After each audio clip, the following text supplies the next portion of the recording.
दोस्तों, आपने मथुरा के वृंदावन में स्थित बांके बिहारी मंदिर का जिक्र तो जरूर सुना होगा। एक ऐसी जगह है जिसे भगवान से कृष्ण का धाम माना जाता है, जहाँ की गलियों में आज भी भगवान श्री कृष्ण की लीलाओं का एहसास होता है। वृंदावन में बने बांके बिहारी जी को इस अलौकिक मंदिर में भक्त श्री कृष्ण नहीं बल्कि दुलार से कान्हा, बिहारी और बंसी वाले के नाम से पुकारते हैं। कहा जाता है कि भगवान श्री कृष्ण के इस मंदिर में राधा और कृष्ण की मिली जुली प्रतिमा विराजमान है, जिनके दर्शन से भक्तों का बेड़ा पार हो जाता है। साथ ही यहाँ आज भी राधा कृष्ण की रास लीलाएं शाम के समय होती हैं, जिसके चलते वृंदावन वासी रात में जल्दी सो जाया करते हैं और जिस किसी मनुष्य ने इसे देखने की कोशिश की वो या तो अंधा हो जाता है या फिर पागल। तो चलिए जानते हैं भगवान श्री कृष्ण के वृंदावन धाम की ऐसी ही रहस्यमयी बातें जानने के लिए। दरअसल दोस्तों, इस मंदिर के तार संगीत सम्राट तानसेन के गुरु श्री हरिदास जी से जुड़े हुए हैं, जिन्हें भगवान श्री कृष्ण का बहुत बड़ा भक्त माना जाता है। हरिदास जी ने अपना पूरा जीवन और संगीत दोनों ही बांके बिहारी जी को समर्पित किया। वो निधिवन में बैठकर घंटों भगवान श्री कृष्ण की भक्ति में लीन रहते थे और राधा कृष्ण के गानों से भगवान को प्रसन्न करने की कोशिश किया करते थे। मित्रों, कहा जाता है कि भगवान श्री कृष्ण स्वामी हरिदास की संगीत भक्ति भाव से इतना प्रसन्न हो जाते थे कि कई बार राधा कृष्ण स्वयं उनके संगीत पर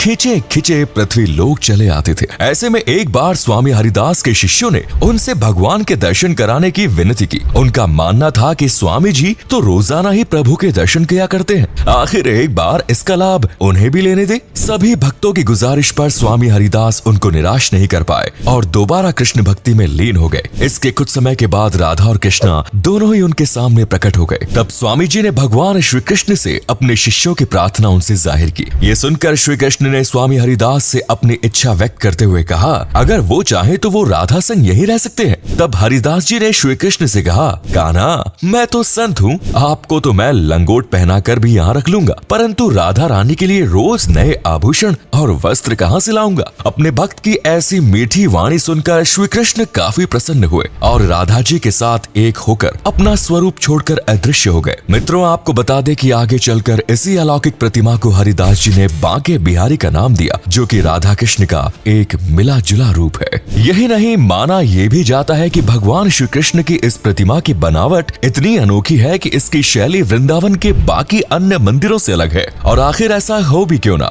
इसे स्वयं सृष्टि के पालनकर्ता ने जो निर्माण किया है। कहा जाता है कि जो कोई भक्त मंदिर के भीतर जाकर राधा कृष्ण की इस युगल छवि के दर्शन करता है, उसके सारे कष्ट दूर हो जाते हैं। यही नहीं, इन पलों में यदि कोई श्रद्धालु बिहारी जी से नजर मिला ले तो उसका मन भी हल्का और आत्मा आंसुओं से भीग जाती है। दोस्तों, इसी वजह से बिहारी जी के विग्रह के आगे पर्दा डाला रहता है। इसके पीछे एक मान्यता ये भी है कि बिहारी जी स्वभाव के बहुत नटखट है और अपने बचपन की छवि में यहाँ विराजमान है। ऐसे में अगर कोई भी भक्त उन्हें सच्चे मन से याद करता है और उनकी नजरों से नजर मिलाता है तो वो उसके साथ चल देते हैं। जी हाँ, सुनने में ये आपको थोड़ा अटपटा जरूर लग रहा होगा, लेकिन मंदिर परिसर की माने तो ऐसे कई चमत्कार हुए जब स्वयं बिहारी जी मंदिर से गायब हो चुके हैं। यही वजह है कि मंदिर के पुजारी भक्तों के बिहारी जी के दर्शन के दौरान लगातार मंदिर के सामने पर्दा करते रहते हैं, ताकि भूलकर भी कान्हा जी भक्त के साथ ना चल दे। हालांकि इसके पीछे एक मान्यता ये भी है कि मथुरा के वृंदावन में बिहारी जी अपने बाल स्वरूप में विराजमान हैं और उन्हें किसी प्रकार की नजर ना लग जाए, इसीलिए पुजारियों द्वारा पर्दा किया जाता है। बांके बिहारी जी के एक अन्य चमत्कार के अनुसार एक बार राजस्थान की राजकुमारी श्री बांके बिहारी के दर्शन के लिए वृंदावन आई और बिहारी जी को देखने के बाद वो उनकी भक्ति में ऐसी लीन हो गई कि उनका दोबारा जाने का मन ही नहीं किया। परिवार वालों के काफी जोर जबरदस्ती करने के बाद जब उनके घर वाले उन्हें घर ले जाने लगे, तभी अपने शिष्य का प्रेम देखकर बांके बिहारी भी उनके साथ ही चलती। वहीं एक अन्य कथा के मुताबिक एक बार एक कृष्ण भक्त स्त्री बड़ी मुश्किल से अपने पति को वृंदावन जाने के लिए राजी किया। वो दोनों वृंदावन पहुँचे और बिहारी जी के दर्शन किए। अगले दिन जब स्त्री के पति ने वापस घर जाने की बात कही, तब उस स्त्री ने बांके बिहारी जी से प्रार्थना की कि वो हमेशा उसके साथ ही रहे। प्रार्थना करने के बाद दोनों रेलवे स्टेशन जाने के लिए घोड़ा गाड़ी में बैठे। तभी बांके बिहारी जी अपने बाल स्वरूप में आकर उन दोनों के साथ चलने की विनती करने लगे। वहीं दूसरी तरफ जब मंदिर के पुजारी ने मंदिर से बांके बिहारी जी को गायब देखा, तो वो कृष्ण भक्त स्त्री के प्रेम भाव को समझ गए और तुरंत ही उस घोड़ा गाड़ी के पीछे दौड़कर बालक रूप में बांके बिहारी जी से वापस चलने की प्रार्थना करने लगे। तभी भी वो बालक वहाँ से गायब हो गया और पुजारी वापस मंदिर लौट कर आ गए तो उन्होंने देखा भगवान वहीं पर थे। माना जाता है इस घटना के बाद दोनों पति पत्नी ने संसार को त्याग दिया और बांके बिहारी जी की सेवा में अपने सारे जीवन को अर्पण कर दिया। तभी से मित्रों इन्हीं सब कारणों की वजह से बांके बिहारी जी के मंदिर में पुजारी हमेशा पर्दा करते रहते हैं। हालांकि एक दिन ऐसा भी आता है जिस दिन भक्त पूरी तसल्ली से बांके बिहारी जी के दर्शन करते हैं और वो दिन होता है जन्माष्टमी का दिन, जब जन्म के वक्त बाल स्वरूप बांके बिहारी जी का महाअभिषेक होता है। आपको बता दें कि बांके बिहारी जी के इस मंदिर का निर्माण स्वामी हरिदास जी ने साल 1860 में बनवाया। हालांकि इसके कुछ सालों बाद जब यह मंदिर झज्जर होने लगा तो उनके शिष्यों और भक्तों ने 1921 में इसका पुनर्निर्माण करवाया।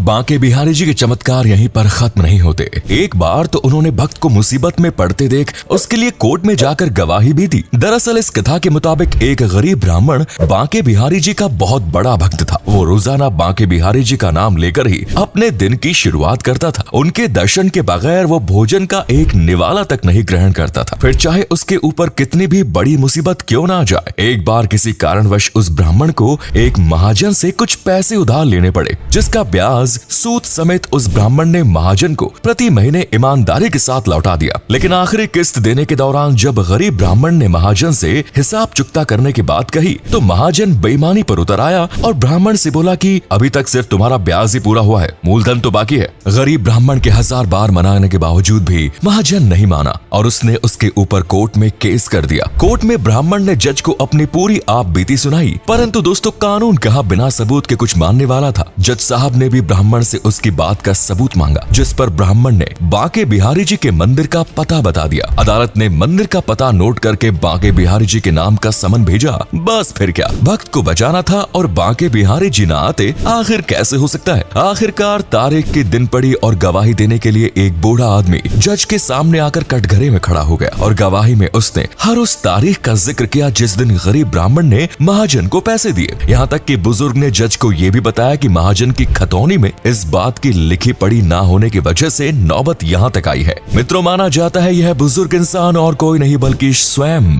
श्री कृष्ण थे, जो अपने गरीब भक्त की रक्षा के लिए वहाँ पहुँचे। यही नहीं, घटना के बाद जब जज साहब को यह बात पता चली तो उन्होंने अपनी सेवा से त्याग पत्र देकर खुद को हरि का सेवक बना लिया। ये तो हो गई भगवान श्री कृष्ण की लीलाओं की बात। अब अगर हम बिहारी जी के इस चमत्कारी मंदिर की बात करें तो ये पूरे संसार में इकलौता ऐसा मंदिर है जहाँ पर भगवान श्री कृष्ण बाल रूप में पूजे जाते हैं। कान्हा की नींद में खलल न पड़े इसीलिए मंदिर में सुबह और शाम घंटी नहीं बजाई जाती, और तो और जब उन्हें उठाने का समय आता है तो बड़े ही दुलार प्यार से किसी बालक की तरह पुजारियों द्वारा उठाया जाता है। अब कान्हा की बात हो रही है और उनकी लीलाओं का जिक्र न हो, ऐसा कैसे हो सकता है। जी हाँ, कहा जाता है कि बांके बिहारी जी आज भी रासलीला करने गोपियों से निधिवन आते हैं और सुबह वापस लौट जाते हैं। यही कारण है कि निधिवन को शाम होते ही बंद कर दिया जाता है। मान्यता है कि निधिवन में मौजूद सभी वृक्ष शाम होते ही गोपियों का रूप लेते हैं और कान्हा जी के साथ उनकी लीलाओं में शुमार हो जाते हैं। तो दोस्तों ये थे बांके बिहारी मंदिर से जुड़े कुछ ऐसे चमत्कार जिनके बारे में जितना सोचा जाए उतना कम है।